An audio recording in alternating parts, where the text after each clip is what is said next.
பன்னீர்செல்வம் அவர்களுக்கு தலைவர் பழனிசாமி அவர்கள் சிந்தனையாளர் பொங்கல் கொண்டதை இருக்கிறார்.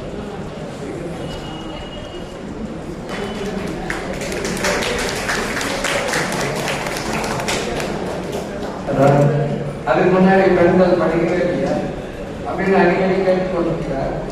அவருடைய முன்னோர்கள் எப்படி இருந்தார்கள் என்று காசு எழுதியிருக்கிறார். அப்புறம் நினைவு குறிப்புகள் எழுதியிருக்கிறாரு. அவர் இருந்த ஊர்ல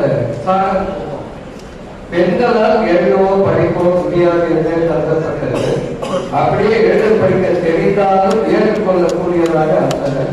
படிப்பறிவு அரசனின் மகள்களுக்கும் ஆட்ட காலங்களை மகள்களுக்கும் தான் பொருந்தும் என்று அப்போது கருத்து இருந்தது. அப்படி சொல்லியிருக்காரு. சொல்ற பெண்கள் பணக்கல் பானை சாற்றை கொதிக்க வைத்து கருப்பெட்டியாக செய்வதை தொழிலாக கொண்டார். அது மட்டும் இருந்தால் போதும் என்று நினைத்துக் கொண்டார். அவர் இருந்த ஊர்ல இருந்த பெண்களை பற்றி அவர் சொல்லியிருக்கிறார். அப்புறம் இந்தியாவிலே முதல் பெண்கள் பள்ளி புலையனா ஆரம்பிச்சாங்க. இவ்வளவுதான் நாம் பேசிக்கிறோம். சாவித்திரிபாய் புலையனா முதல் பெண் ஆசிரியர் பேசிக்கிறோம். ஆனா காலங்களுடைய நினைவு குறிப்புகள் அவர் எழுதியிருக்கிறாரு.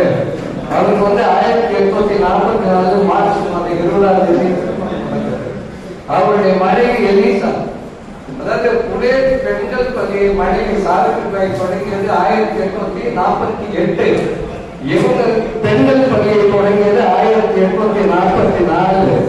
என் மனைவி 1944 என் மனைவி எலிசா பெண்கள் பள்ளிகளை நடத்தினார். 6 பெண்களோடு தொடங்கிய பள்ளி விரைவில் 100 பெண்களாக வளர்ந்தது. ஆண்கள் பள்ளிக்கூடத்தில் பெண்களை சேர்க்க மாட்டார்கள். அதனால நாங்கள் பெண்களுக்கு தனி பள்ளிக்கூடத்தை நடத்தினோம் அப்படின்னு காவலர்கள் அவருடைய நினைவு குறிப்புகளை பற்றி செய்திருக்காரு. தமிழ்நாட்டில் தான் முதல்ல பெண்களுக்கு தனி பள்ளிக்கூடம். அதன் பிறகு மகாராஷ்டிரத்தில் 4 ஆண்டுகள் கழித்து ஜோதிராவ் புலே அவருடைய மனைவி சாவித்திரிபாய் புலே. புதிய செய்தி என்ன தனஞ்செய்தி எழுதிட்டாரு.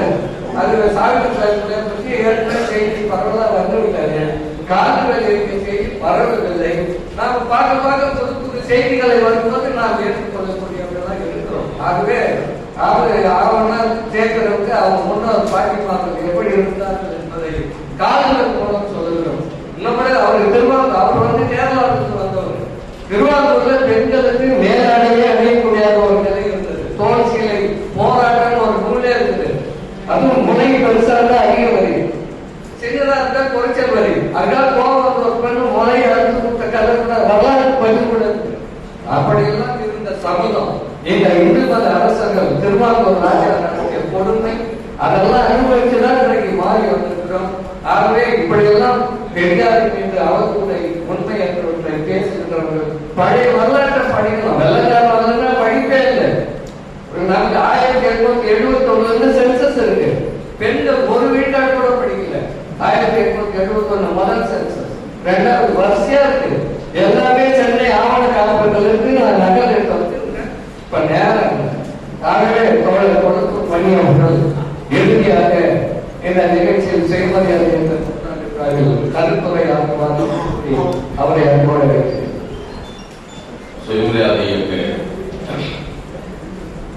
நூற்றாண்டு கருத்தரங்கமாக மார்க்சிய பெரியாரிய பொதுவுடைமை கட்சியின் சார்பில் நடந்து கொண்டிருக்கிற இந்த கருத்தரங்கத்திற்கு தலைமை நடத்தி கொண்டிருக்கிற புதிய சிந்தனையாளர் இதழின் ஆசிரியர் அமைப்பின் துணை பொதுச் செயலாளர் தோழர் பாலசா வல்லவன் அவர்களே, தொடக்க உரை ஆற்ற இருந்த அன்புக்குரிய மரியாதைக்குரிய தோழர் முகிலன் அவர்களே, இந்த கருத்தரங்கில் உரையாற்றி அமர்ந்திருக்கிற பேராசிரியர் கருணானந்தம் அவர்களே, தோழர் சுகுணாந்த் திவாகர் அவர்களே, வருகின்றிருக்கிற தோழர்களே, உங்கள் அனைவருக்கும் அன்பானவர்கள்.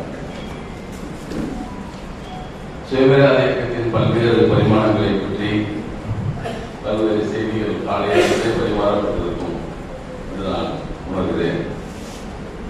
சுயமரியாதை இயக்கம் ஒரு மீள் பார்வை என்பதாக எனக்கான தலைப்பாக பொதுவாகவே தமிழ்நாட்டின் அரசியல் எப்படி போய்கொண்டிருக்கிறது என்றால், புதிதான உரிமைகளை பெறுவது என்பதை விட இருக்கிற உரிமைகளை பாதுகாத்துக் கொண்டால் போதும் என்பதாகத்தான் அரசியல் சூழல் இப்போது நாம் அடைந்திருக்கிறோம். அந்த சூழலுக்கு வந்திருக்கிறோம்.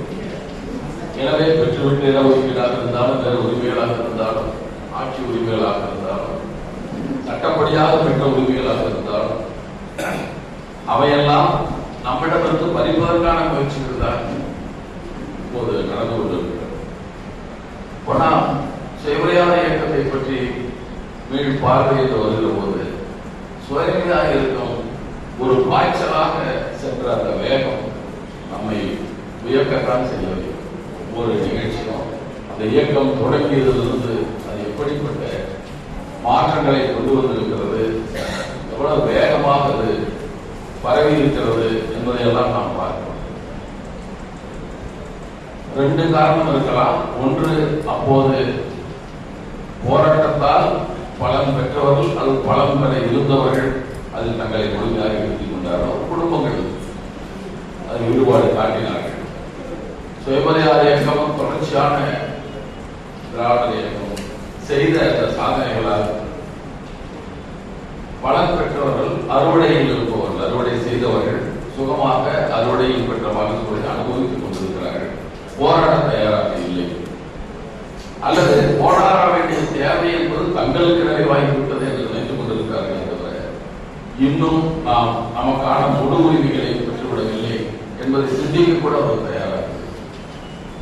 குறிப்பாக சுயமரியாதை இயக்கத்தின் செயல்பாடுகளுக்கு எதிரான பண்பாட்டு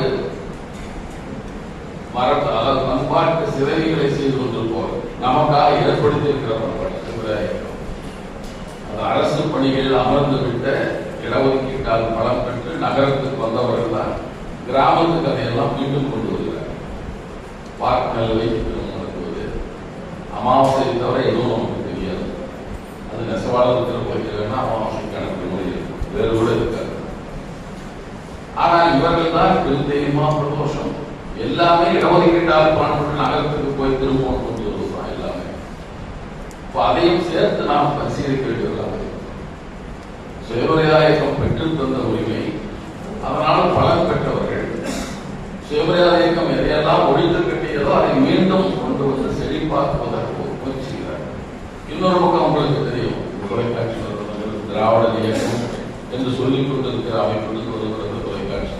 குறிப்பாக ராமாயணம் எதிர்ப்புனா ராமாயண நாடகத்தை காட்டுவாங்க, அதையெல்லாம் செஞ்சுக்கிட்டு இருக்காங்க. அனுமானம் காட்டுவாங்க, எல்லாத்தையும் காட்டி கொண்டிருக்கிறாங்க. நான் கூட கோபமாக போன காசியதாங்கிற ஒரு வேண்டாம் தேர்தல் போய் அதை போட வேண்டாம், தேர்தல் முடிஞ்சு மட்டும் கொள்ளுவோம் அப்படிங்கிறார். அவ்வளவு எரிச்சலாக இருக்கிறது. செயல்பாடுகள்லாம் அப்படித்தான் போயிட்டு வந்துருக்கு. எங்களுக்கு காசு தான், மாணவன் சுயமரியாதை எதை பற்றி நம்மளுக்கு காசு மட்டும் போதும் என்ற நிலைக்கு இந்த இயக்கத்தினால் பலன் பெற்றவர்கள் மேலே போய்விட்டவர்களும் அப்படித்தான் இருக்கிறார். எனவே நமக்கான கடமை மிக அதிகமாக இருக்கிறது. நாம் பெரியார் விரும்பியது எல்லாமே வந்து விட்டுறாருன்னா அவர் ஒரு பெரிய பரந்த பார்வையை பார்க்கிறார். அடிக்கடி திராவிட கழகத்தில் எதிர்ப்படையவர்கள் சொல்லுவார்கள், நல்ல வாய்ப்பாக பெரியார் படித்திருக்கவில்லை என்று. இதெல்லாம் சுயமா சிந்திச்சிருக்க மாட்டாங்க. அது நல்ல வாய்ப்பாக இருந்தது. கெட்ட வாய்ப்பாக படித்தவர்கள் நம்ம வழிநடத்துவதும் அப்படித்தான் இருக்கிறது. எப்படியே இருக்கட்டும், அதுல அவர் வந்து பார்த்த எவ்வளவு நடந்து போக வேண்டும் சமுதாயம். சுயமரியாதை இயக்க மாநாடுகள் நிறைவேற்றி தீர்மானங்கள் 30ஆம் ஆண்டு ஈரோடு மாநாட்டில் ஒரு தீர்மானத்தை நிறைவேற்றுகிறார். சுயமரியாதை இயக்கத்திற்கான பொதுவான நிதிவசதி சேர்ந்தவுடன் மிஷனரிகளைப் போல் முழுமையாக தங்களை இயக்கத்தோடு ஈடுபடுத்திக் கொண்ட பெண்களுக்கு அவர் வரும் அவங்க தேவைக்கு எதையும் செய்து பெண்களிடத்திலும் நூல் விற்பனையிலும் அவர்கள் ஈடுபடுத்த வேண்டும் என்று ஒரு கருத்து அவர் வைத்திருக்கிறார். அதை தீர்மானமாக நிறைவேற்றியிருக்கிறார். எத்தனை ஆண்டுகளாக ஆயிடுச்சு. அப்படி ஒரு முயற்சி இயக்கத்திற்கான நிதி வசதியை உடனே செய்யலாம். நாம் அதை செய்யவில்லை. தானாக வந்து பணியாற்றுபவர்களை பயன்படுத்திக் கொள்வது கூட நம்மால் முடியாத நிதி வசதிகள் இருக்கவங்க தான் செய்யலாம். இதையெல்லாம் நம்ம சிந்திக்க வேண்டியது. எவ்வளவு கருதி இருப்பார், என்ன எண்ணம் இருந்திருக்கும் அவருக்கு. இன்னொன்று வியப்பாக பார்க்கிறேன். அவர் ஒவ்வொன்றையும் கூர்மையாக பார்த்தார். அவர் நேரமான பாப்பானோட இருந்ததே முக்கியமான காரணம். அவர் ஒவ்வொரு அடியிற்கு வைக்கிற போதும் அது எதை நோக்கி செல்லும் என்பதை முதலடியிலே தெரிந்து கொண்டவராக இருக்கிறார். அதனாலதான் அப்பப்போ அதற்கான எதிர்வினைகளை சரியாக ஆற்றியிருக்கிறார். எடுத்துக்காட்டாக இந்த விருதுநகர் மாநாட்டை சொல்லலாம். காங்கிரஸ் கராச்சி மாநாடு நடக்க இருக்கிறது. அதுதான் பிரஜா உரிமை திட்டம் எல்லாம் கொண்டு வர போகிறார்கள். அதற்கு முன்னாலே 3 தலையும் கராச்சி மாநாடு என்று எழுதுகிறார். கராச்சி மாநாட்டு செல்வோருக்கு என்று எழுதுகிறார். போன உடனே கராச்சி மாநாட்டில் நிறைவேற்றப்பட்ட திட்டங்களை பேசுகிறார். குறிப்பாக 3 மத நடுநிலைமை என்பதை அவர் பேசுகிறார். அடுத்தது பழக்க வழக்கங்கள் பாதுகாக்கப்படும் என்ற அந்த பிரஜா உரிமை திட்டத்தில் இருக்கிறதே என்பதை சொல்லுகிறார். சிறுபான்மையினரின் பண்பாடு காக்கப்படும் என்பதை சொல்லுகிறார். இதையெல்லாம் எதை நோக்கி சொல்லுவார் என்பதை அவர் வளர்க்கிறார். மத நடுநிலைமை என்பது எதற்காக? மத சார்பின்மையா, மத நடுநிலைமையா? அதை சொன்னவன் என்ன கருத்தோடு சொன்னவனே அதை செய்ய வேண்டுமா, நீ ஒன்றை சொல்லிக் கொண்டிருக்கிறாய் என்று அதற்கு உங்களுக்கு தெரியாம சொன்ன எடுத்துக்காட்டு. எல்லா மதத்தையும் சமமாக பாதிப்பது என்று சொன்னார் பெரியார். கண்ணி என்று சொன்னார் யாரோடையும் தொடர்பு சம்பந்தம் இல்லாத பொருளை தவிர எல்லோரோடும் சமமாக தொடர்பு பொருள். அப்படித்தான் நம்ம இருந்த செக்யூலர் விடை சொல்கிறார், பதில் சொல்கிறார் என்று அவர் வேடிக்கையாக விளக்கிறார். அதற்கு ஒரு தீர்மானத்தை போட பழக்க வழக்கங்கள் என்பதை ஏற்றுக்கொள்ளக்கூடாது என்ற தீர்மானம் விருதுநகர். அடுத்த சிறுபான்மையர் பண்பாடு என்பது பார்ப்பனம் தனக்காகவும் தன்னுடைய மொழிக்காகவும் செய்து கொண்டிருக்கிற சிறுபான்மை சமூகத்தை சேர்ந்தவர்களுக்காக அல்ல என்பதை பேசுகிறார். இது எல்லாம் அதே தான் நடந்து கொண்டிருக்கிறது. எங்க ஊர்ல ஒரு ஆசிரியர் பேச்சு அந்த காலத்தில் போடுற 20 ஆண்டுகளுக்கு முன்னாடி ஆர்கே தீட்சித்னு வந்தார். ஏதோ ஒரு வடநாட்டுக்காரன் நினைச்சுக்கிறீங்க. ஸ்ரீரங்கை சேர்ந்த கந்தசாமி தீட்சிதர். அவர் தன் பேரை ஆர்கே தீட்சித்து வைத்துக் கொண்டு சிறுபான்மையினர் உரிமையோடு ஆசிரியர் பயிற்சி. என்ன சிறுபான்மைன்னா சமஸ்கிருத மொழி சிறுபான்மையை சேர்ந்தவர்கள் வாங்குறாரு. ஏன்னா பணம் வாங்கிட்டு அதை நடத்துவதில்லை. நாங்கள்லாம் போய் ஐயங்காரம் ரொம்ப நமக்கு ஆர்வம் மிக வந்து போய் ஆளை எழுதிட்டு வந்து பணத்தை வசூலித்தோம். ஆனா அதுக்கு என்ன காரணம்? சமஸ்கிருத மொழி சிறுபான்மைக்கு கூட இன்னும் இருக்கு. அவங்க கல்லூரிகளை பள்ளிகளை தொடர்பு உரிமை பெற்றிருக்கிறார்கள். ஆனா சமஸ்கிருதம் கற்க மாட்டான். சமஸ்கிருத கல்லூரிகளே ஆங்கிலத்தில் தான் கற்கும். அப்புறம் போய் இவங்க சமஸ்கிருதத்தை பேசுவதற்கு ஆள் இல்லாத மொழியை பற்றி பேசிக் கொண்டிருக்கிறார்கள். ஆனா அப்போ அதை எடுத்து மிகச்சரியாக அதை பார்த்து கண்டுணர்ந்து சொல்லுகிறார்கள். அடுத்த இன்னொன்று அவர் வைக்கிறார். அந்த விருதுநகரமான மத சம்பந்தமான விடுமுறைகளை விட வேண்டாம் என்று சொல்லுகிறார். அப்படின்னா வேண்டாம் இல்லை, அவரை கூடுதலாக செல்வெடுப்பு கொடுத்து விடுங்க. தங்களுக்கு விருப்பமான பண்டிகை நம்ம விடுமுறை. இந்துக்கள் எல்லோரும் ஆவணி அவர்களுக்கு போகிறது. அவன் மாத்திரம் போவான். நான் காளியம்மன் கோயிலுக்கு கிடாவதுக்கு போவேன். காளியம்மன் கோயிலுக்கு எதுவும் மாரியம்மன் கோயிலுக்கு கிடாவதுக்கு போவோம். அதற்கான விடுமுறைகள்லாம் அளிக்கப்படுவதில்லை என்று பிள்ளையார்கள். எனவே 10 நாள் சரியா அதை கூடுதலாக நாட்களை கொடுத்து அவர்கள் விருப்பம் இருந்தால் விடுமுறை எடுத்து போவது என்பதை சொல்லி ஒரு முறை மட்டும் இல்லை, அதை தூத்துக்குடி மாநாட்டில் மீண்டும் நிறைவேற்றார். ஈரோடு சிறப்பு மாநாட்டில் மீண்டும் நிறைவேற்றார். இந்த மத சம்பந்தமான விடுமுறையை பற்றி மட்டும் 3 முறை பேசுகிறார். ஏன் ஒன்றும் நாட்களை குறிப்பிடாது, எல்லாம் எடுத்து கூட கூடுதலாக சிறுவிடுப்பை கொடுத்து விடுங்கள் என்றவர் இப்படி பலவற்றை அவர் பரிந்துரைத்திருக்கிறார். அடுத்து அவருடைய ஏடுகள் நடக்குது. இன்னும் அதை படிப்போருக்கும் அது குடியரசாக இருக்கலாம், விடுதலையாக இருக்கலாம். அதில் இந்த காலகட்டத்தில் வந்த கட்டுரைகள் தொடர்பாக எதை பற்றியெல்லாம் விவாதித்திருக்கிறாங்க. ரிவோர்ட்ல எங்களை பற்றியெல்லாம் இருக்கிறாங்க. அப்படியெல்லாம் விவாதங்கள் காசியை பற்றி சொன்னாங்க. எவ்வளவு விவாதங்கள் வந்திருக்கிறது, எத்தனை பேருக்கு இடம் கொடுத்திருக்கிறாங்க, எவ்வளவு ஜனநாயகமாக இருந்திருக்கிறது. இதையெல்லாம் சுயமரியாதை இயக்கத்தை நாம் மீண்டும் எண்ணி பார்க்கிற போது அப்படிப்பட்ட ஒரு இயக்கத்தினை உலகத்தின் அறிவுகள் நம்முடைய மக்களுக்கு வந்து சேர வேண்டும் என்பது ஒரு விருப்பமாக. ஒரு பக்கம் இந்த நாட்டுக்கான நூல்களை வெளியிடுவது, இன்னொரு வெளிநாட்டவர்களுக்கு மொழிபெயர்ப்பு மட்டும் பகுதியில் நூல்களை மட்டும் பெரும்பாலும் வெளிநாட்டு இருக்கலாம், இங்கிலீஷாளாக இருக்கலாம், இருக்கலாம். இதையெல்லாம் முடிவெடுத்து வெளியிடுவது அந்த வேலை. இன்னொரு பக்கம் குடியரசு பதிப்பும் தன்னாடு இந்த நூல்களை வெளியிட்டுக் கொண்டே இருக்கிறார்கள், நமக்கான மாற்றங்களை செய்து கொண்டிருக்கிறார்கள் என்ற அந்த முறை.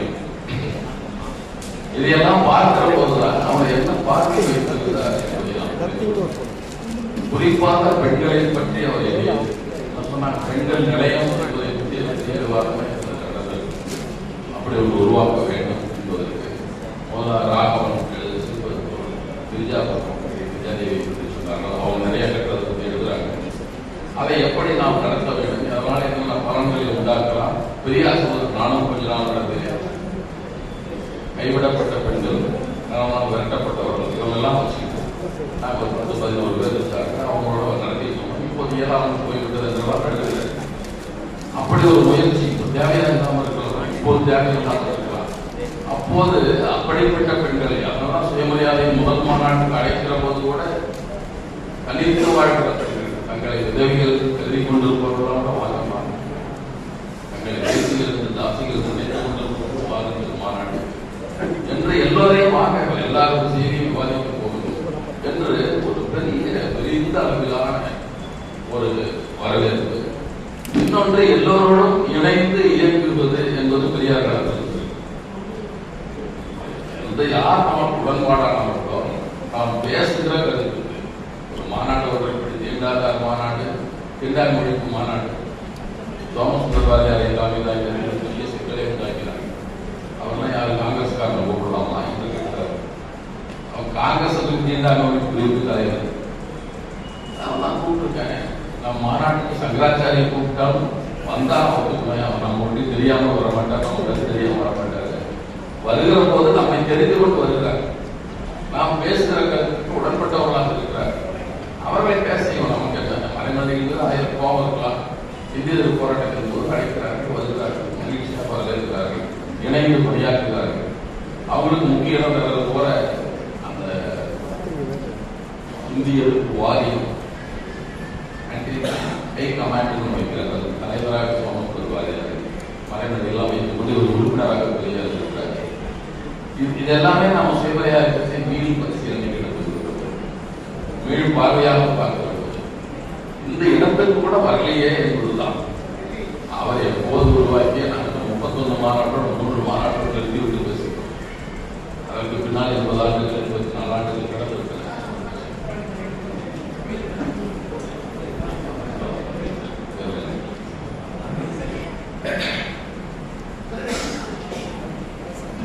அப்படி சிலவற்றை நான் பார்க்கிறேன். இன்னொன்னு, இப்போ 2 செய்திகளும் தான் நான் பார்ப்பதாக நான் கருதுகிறேன். ஒன்று, திராவிட இயக்கமும் சுயமரியாதைக்கு ஒன்றாக பார்க்கும். அது பொருத்தமானது இல்லை என்பது என்னுடைய கருத்து. சுயமரியாதை இயக்கம் வேற, பெரிய பல இடங்களில் அதை பேசுகிறார். திராவிடர் கழகம் நம்முடைய பார்ப்பனாளர் அனைவரும் சமமாகவும் உரிமையில் பெற்றுவிட்டால் திராவிட கழகத்தின் வேலை முடித்து போகலாம்.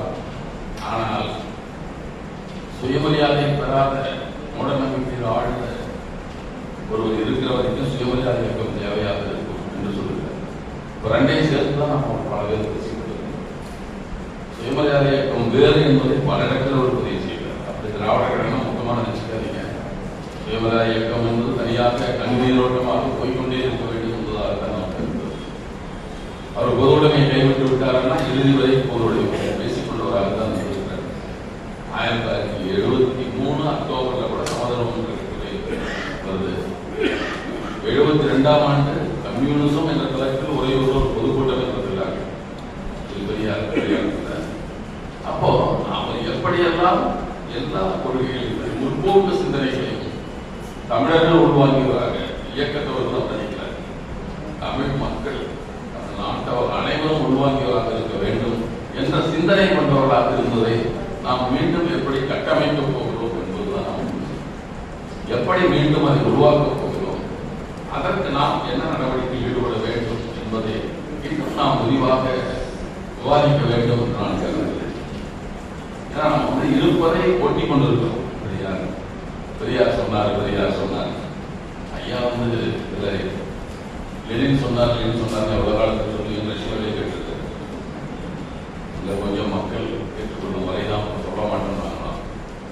பெரியாரை பற்றி இன்னும் பெரியார் சொன்னார், நான் சொல்லிக் கொண்டே இருக்கிறோம். பெரியார் இன்னும் தேவைப்படுகிறார் சொல்லிக் கொண்டே இருக்கிறோம். நான் சொல்லுவேன், பெரியார் இன்னும் தேவைப்படுகிறார் என்றால் நாம் மாறவே இல்லை என்றுதான் மாறிதான் பெரியாருக்கு தேவைப்படுறாரு. எங்கள் ஊரில் ஒரு கவிஞர் பழக்கவழியில் ஒரு எழுதியது, குப்பை தொட்டியில் போட்டு விட்டேன் பெரியார் படத்தை அப்படின்னு ஒன்று விடுவான். சுத்தமான இடத்தில் அவருக்கு என்ன வேலை என்று. சுத்தமான இடத்துல பெரியாருக்கு என்ன வேலை? அங்கதான் இருந்தது, எங்கெல்லாம் குப்பைகள் இருக்கிறதோ எங்களுக்கு இருக்கு, அங்கதான் பெரியாருக்கு வேலை என்று நான் சொன்னேன் அப்படின்னு ஒருவர் சின்ன கவிதை சொல்லியிருந்தார். அப்படித்தான் எங்க எல்லாம் தேவை இருந்ததோ, எந்த நிலையில் இருந்தாலும் சரி, அது ஜாதி அமைப்பாக ஆண் பெண் வேற்றுமையாக எதுவாக இருந்தாலும் அங்கெல்லாம் சென்று கொண்டு அந்த பெண்களை பயன்படுத்திய முறை, இயக்கத்தில் அவர்கள் எல்லாம் இணைத்துக் கொண்டு செயல்பட்ட முறை. விருதுநகர் மாநாட்டை பற்றி நாங்கள் இந்த ஒரு மக்களோட அந்த நாளில் நடக்க வேண்டும் விருதுநகர் நடத்துறாங்க மாநாடு. அப்போதான் அதை பற்றி எல்லாத்தையும் எடுத்து பார்க்கிற போது சுகுவிட்ட சொன்னா, சுகுவி உங்க அம்மா தான் அதை தொடக்க உரையாற்றிருக்காங்கன்னு பேசுனேன். அவர்கிட்ட சுகுவி சொன்னார், ஆமா அம்மா சொல்லியிருக்கிறாங்க, நீ என்ன பண்ணுவீங்க வீட்டில் பேசுறதெல்லாம் மேடையில் பேசிதான் அப்பா சொன்னார், எனக்கு பேச பயமா இருக்குன்னு சொன்னார். நீங்க எழுதி வச்சுக்கணும்னா படி, ஆனா பேசிதான் ஆக வேண்டும் என்று சொன்னாரா. இப்படித்தான் முதல் முறை சொல்லிவிட்டு அப்புறம் சொன்னாரா, உன்னையெல்லாம் மேடை எத்தனை முன்னாள் சொல்றப்ப எழுதிக்கணும், நீங்க பாட்டு பேசிட்டு இருக்கிற என்று சொல்லுகிற அளவுக்கு அவங்க வளர்ந்தார்கள் என்று வேடிக்கையாக சொன்னார். அப்பா சொல்லுவாரா, முதல் போட்டாங்க சொல்லுதல். இப்படியெல்லாம் பெண்களை எப்போ கொடியேற்றுவது அவராக இருந்திருப்பார். சாதாரணமா தொடக்க உரை பெண்களாக இருந்திருப்பார்கள், அல்லது பெண்கள் மாநாடு என்பது 30 தொடங்குது. அதிலிருந்து பல செய்திகளை அவர்களாக அதை பற்றி விவாதிப்பது, தங்களுக்கான செயல் திட்டங்களை தீட்டுவது எல்லாமே பண்ணியிருக்கிறாங்க. அப்ப எத்தனை ஆயிரம் பெண்கள் மாநாடு சொல்றாங்க, அது ஒரு பெரிய தலைவலியாக. யாரும் பெரியார் பட்டம் கொடுத்தவர்கள் சட்டத்தை இருக்கிறது. அது ஒவ்வொருத்தர் தங்கள் ஜாதி சமமாக கொடுத்துக்க முடியும், அப்பா கொடுத்துக்க கூடாது, ஒவ்வொருத்தர் நினைத்து கொண்டே இருக்கிறார். 1929 செங்கல்பட்டு மாநாட்டில் தீர்மானத்திலே கடைசி தீர்மானம் சுயமரியாதை இயக்கத்தை தலைமையாக எடுத்து வைக்கிற ராமசாமி பெரியாருக்கு இந்த மாநாடு நன்றி தெரிவித்து தீர்மானம் போடுறாங்க 29. அப்புறம் இவங்க என்ன பேசிக் கொண்டிருக்கிறார்கள். ஆனால் ஒன்று, அதை நிச்சயமா தர்மாபாலரை செய்திருக்க முடியும் என்று நான் கருதுகிறேன். ஏன்னா அவங்களுடைய தியாகராய நகர் மகளிர் முன்னேற்ற கழகம், மாதர் முன்னேற்ற கழகம் என்று அவங்களுடைய தீர்மானத்தை விடுதலையில் வந்திருக்கு. 11ஆம் தேதி 13ஆம் தேதி மாநாடு. அதிலேயே பெரியார் என்று அழைக்க வேண்டும், சிறப்பு பேர் அழைக்க வேண்டும் என்ற தீர்மானம் இருக்கு. அத்தனை தீர்மானத்தை அப்படியே தான் அதில் வந்திருக்கு. அவங்க தன் முன்மொழிவு என்று விடுதலை போட்டிருக்காங்க. அந்த தீர்மானங்கள் தான் நிறைவேற்றப்பட்டிருக்கின்றன. என்றாலும் கூட அவர்கள் தாங்களாக மாநாடு, தாங்களாக நிறைவேற்றிக் கொள்வது என்பதை அந்த ஒரு அண்மையும் நிவேத நூலை எழுதியிருந்தாங்க. அதில் ஒரு செய்தி செய்திகள் எப்படி நம்ம பெண்கள் இருந்தார்கள். வேலூரில் ஒரு மாநாட்டில் பேசுகிற போது நான் பேச போனேன். சுயமரியாதை சேர்ந்தவர்கள், நான் இங்கு சுயமரியாதை இயக்கத்தில் பெண்ணாக பேச வரவில்லை, ஒரு பெண்ணாக நமக்குள்ள உரிமைகளையும் கடமைகளையும் பேச வந்திருக்கிறேன் என்று சொல்லி நான் இயக்கத்தை பற்றி பேசின அவசியம் இல்லை எனக்கு. ஆனால் நமக்கான தேவை என்ன, நம் கடமை என்ன என்பதை பற்றி தான் உரையாற்ற வந்திருக்கோம், விவாதிக்க வந்திருக்கிறோம் என்று எவ்வளவு பக்குவப்பட்டவர்களாக, முதிர்ச்சி அடைந்தவர்களாக அந்த பெண்கள் உருவாக்கப்பட்டிருக்கார்கள். எழுத்தாளர்கள்லாம் ஏராளமாக எழுதியிருப்பாங்க. நம்ம ரிவோர்ட்லேயே மிஸ் நீலாவதி தான் எழுதுறாங்க, முன்னதாக மிஸ் ராதா எழுதியிருக்காங்க. நிறைய பெண்கள் ஏராளமான பெண்கள் எழுதியிருக்கிறார். குடியரசு தொடர்ந்து ஒரு குடியரசின் மறுப்பான கட்டுரை, கருத்துரை பற்றி பெரியார் கற்பாட்சியை பற்றி பேசுகிற போது அதற்கு எதிரான கருத்தை இவர் எழுதுறார், சிவிஆர் மேடம். இந்த கட்டுரையை போட்டுவிட்டு கீழே எழுதுறார் குறிப்பு, இந்த கத்திராதிப குறிப்பு என்று போடுகிறார் பெரியார். நான் சொல்றாரு, இதில் அவர் கற்பாட்சி சொல்றது இரண்டை பற்றி எழுதிய கருத்தில் நமக்கு உடன்பாடு இல்லை என்றாலும் பதிப்பித்திருக்கிறோம் கட்டளை போடும். அதற்கு பின்னாடி வருவது வந்த விமர்சனங்களை எல்லாம் பாடப்பட்டு அஞ்சாத மனிதராக, அந்த மாதிரி நாம் எல்லாத்தையும் விமர்சனங்களை ஏற்பவர்களாக, அவர்களை கூட அழைத்து வைத்து விவாதிப்பவர்களாக நாம் மாறியிருக்கிறோமா என்றால் இல்லை என்பதுதான். நம்மை நாமே சுருக்கி கொண்டு நாம் மற்ற யாரோடு கருத்தோடு வைத்துக்கிறோட நம்மளோடு நாம் மட்டும் என்ற கூட்டுக்குள் அணைத்துக் கொள்வர்களாக நாம் மாறியிருக்கிறோம் என்றுதான் நான் கருதுகிறேன். இதை எப்படி உடைக்க வேண்டும் என்பதைத்தான் நம்ம எல்லோரும் பேசுவோம். இது உடைத்து நாம், ஏன்னா இந்த சூழல் எல்லாவற்றையும் அப்போது இருந்த பார்ப்பனையும் வேற, அவங்க எல்லாம் வேற. இப்போ அம்பேத்கர் சொன்னதை போல இந்த பார்ப்பான் நம்பலாம், அதாவது வைதிக பார்ப்பானை நம்பலாம், இப்போ லௌகீக பார்ப்பானை நம்பலாம். இந்த காலத்தில் புரிந்து கொண்ட பார்ப்பனை நம்ப முடியாது என்று அவர் சொன்னதை போலதான் இப்பெல்லாம் புரிந்து கொண்ட பார்ப்பான் அறிவியல் பற்றி அதிகம் பேசுகிறார். எங்களுக்கு அப்பவே ஸ்டெம் செல் இருக்கலாம். அது விஞ்ஞானிகள் மாநாட்டை தலைமையேற்று நம்முடைய நாட்டு முதல் தலைமை அமைச்சர் பேசுகிறார். விநாயகருக்கு அப்பயே நாங்கள் டிரான்ஸ்பிளான்டேஷன் தலையே டிரான்ஸ்பிளான்ட் பண்ணிட்டு வந்தது. கௌரவர் இந்திய தேவையில் ரத்தத்தையே வெட்டி 100 வெட்டி தொட்டியில் போட்டு 100 வந்தாங்க. அப்பயே ஸ்டெம் செல் இருந்தாரு. எந்த விஞ்ஞானிய மறுப்பு தெரிவிக்கவில்லை என்பதை நீங்கள் பார்க்க வேண்டும். ஒரே ஒரு ஆள் வி ராமகிருஷ்ணன் மட்டும் எல்லாத்திலும் இருக்காரு. நான் தமிழ்நாட்டு பார்ப்பான் தான் சொன்னான். பிஜேபி ஆட்சியில் இருக்க வரைக்கும் நான் விஞ்ஞானிகள் மாநாட்டுக்கு வர மாட்டேன்னு அவன் தான் சொன்னான். ஒரு வெளிநாட்டு உள்நாட்டில் சொல்லியிருக்க மாட்டான்னு நினைக்கிறேன். பயந்துருப்பாங்க. அவர் தான் சொன்னார். விஞ்ஞானிகள் மாநாட்டுக்கு சிவன் தான் முதல் சுற்றுச்சூழல் சிவபெருமான் தான் என்று பேசுறாங்க நாட்டில். இப்படிப்பட்ட பார்க்கிறார்கள். எதையுமே இப்போ சட்டத்தை அப்புறம் நீதிபதிகள் சொல்ல வேண்டாம். ஒரு நீதிபதி ஆளுநர் செய்யறாங்க. மேகாலயா ஒரு நீதிபதி சிஏ பற்றி வழக்கில் தீர்ப்பு சொல்றான். இந்தியா விடுதலை பெற்ற போது பாகிஸ்தான் தன்னை இஸ்லாமிய நாடுகள் அறிவித்துக் கொண்டது. அது உண்மை இல்லை. சொல்றது இருந்தாலும் சொல்லுகிறாங்க. ஆனால் அப்போதே நாம் இந்து நாடுகள் அறிவித்திருக்க வேண்டும். அதை மோடி அவர்கள் மட்டும்தான் செய்ய முடியும். தீர்ப்புல எழுதுறாங்க, எழுதல. வேற என்ன செய்வது? நீதிபதி உயர்நீதிமன்ற நீதிபதி எழுதுகிறார். இப்படியெல்லாம் நீதிபதி நம்ம நீதிபதி சொல்ல வேண்டாம். நம்ம பார்த்துக்கிட்டே இருக்கோம். இப்படி இருக்கிற சூழலில் நம்முடைய கடமை இன்னும் அதிகமாக இருக்கு. நாம் கலந்துரையாடல் வழியாகவோ நூல்களை பார்த்து நம்ம இப்போ படிப்பதெல்லாம் மிக குறைந்து போய் நூல்களை வாசிப்பதெல்லாம் எப்படி தெரியல. தலைமுறையோடு முடிந்து விடுவோம் என்ற தெரியல. மீண்டும் ஒரு வேலையை மறுபுறப்படுத்த வருமா தெரியாது. ஆனா இப்ப கொஞ்சம் சொல்ல 2 நிமிஷத்தில் முடியும் என்பதை போலத்தான் இப்போது இருக்கிற சூழல் இருக்கிற இந்த சூழலில் என்ன வழியை நாம் தேர்ந்தெடுக்க வேண்டும் என்பதை அறிஞர் பெருமக்கள் எல்லாம் பேசும். சுயமரியாதை திருமணம் என்பது ஒரு இந்து மெட்ராஸ் மெயிலில் ஒரு பழைய போட்டிருக்காங்க. பார்த்து படிக்கிறது. மெட்ராஸ் மெயிலில் ஒரு சுயமரியாதை திருமணம் என்பது பார்ப்பதை தவிர்த்த புரோகிதர் தவிர்த்த திருமணங்கள் யாராலும் நடக்கிறது என்று 2 பேர் வீட்டு திருமணத்தை எழுதுறாங்க. ஒன்று டாக்டர் சி நடேசன் வீட்டு திருமணம், இன்னொன்னு தேவி ரெட்டி நாயுடு வீட்டு திருமணம். அவன் மெயில எடுத்துக்காட்டா சொல்றது பார்ப்பனவோ புரோகித சடங்குகளோ இல்லாமல் திருமணங்கள் நடந்து கொண்டு இருக்கிறதுன்னு எழுதுறாங்க. மெட்ராஸ் மெயில வருது. அதை யார் சொல்றாங்க? சுயமரியாதை சேர்ந்தவங்க நீதி கட்சியில் இருந்து நீதி கட்சி தலைவர்கள் நடத்துவது கூட இப்படி இயல்பாக இருந்த திருமணம் இப்போதெல்லாம் மாறி போய் திராவிட இயக்கம் சொல்றவன் அவன் வீட்டுக்கு தான் நடக்கிறது. எல்லாம் கடைசியாக என்ன தலைவர் இருப்பான், தலைவர் ஆசியுடன் அடிச்சு மாறிக்கிறது இல்லை. ஒரு ஆசி சொல்றாரு, அவங்க அடிச்சு சொல்றாரு. இப்படி அடிச்சு இந்த திருமணம் நடக்குது.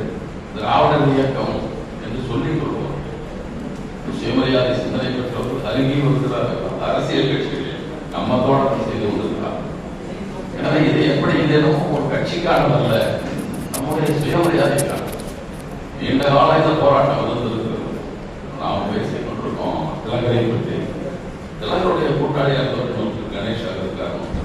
2 பேரும் கல்லூரி ஆரம்பிக்கிறாரு, பத்திரிகை ஆரம்பிக்கிறாங்க, எல்லாம் ஆரம்பிக்கிறாங்க. அவர் கடையில் அவரும் பார்ட்னர் தான். அவர் சொல்றாரு, சமூக விடுதலை இல்லாமல் நாட்டின் விடுதலை சாத்தியப்பட்டது. சமூக விடுதலை பற்றி நாம் பேசுவோம் என்கிறார். ஒரு ஒத்துவரோடு விலகி போயிருக்கிறார். திலகருடைய மகன் ஸ்ரீதர் பந்து, பல்வன் திலகன்னு வச்சிருக்காங்க. ஸ்ரீதர் பந்துன்னு சொல்றாங்க. அவர் அம்பேத்கருடைய சமதா சைனிக அலுவலகத்தை தன் வீட்டில் வைத்திருக்கிறார். அவரும் கலந்து கொள்கிறார். எல்லாருக்கும் விருந்து நடத்துகிறார். அம்பேத்கர் விருந்தில் கலந்து கொள்கிறார். அம்பேத்கர் மாநாட்டியம் வருகிற போதெல்லாம் அவரோடே இருந்திருக்கிறார் என்பதாக அவர் மகன் மாறி இருக்கிறார். அந்த வீட்டில் கூட அதை ஏற்றுக்கொண்டிருக்கிறார்கள். அவ்வளவு சனாதனியாக ஆணவ பார்ப்பானாக இருந்த திலகருடைய மகன் கூட அப்படி மாறி இருக்கிறாரு. திலகரோடு இருந்தவர் அதற்கு எதிரான கருத்தை பேசியிருக்கிறார். ஆனால் இந்த கருத்துக்கு உடன்பாடாக உள்ளவராக தங்களை காட்டிக் கொள்பவர்கள் ஏன் அதை செய்வதில்லை? நம்முடைய பணியில் சுணக்கமா, அவருடைய சுயநலம் ஓங்கிவிட்டதா? இதையெல்லாம் பேச வேண்டிய தேவை இருக்கிறதாக நான் கருதுகிறேன். ஏராளமாக நாம் அதை பற்றி சுயமரியாதை இயக்கத்தை காலையிலிருந்து பேசியிருப்பாங்க.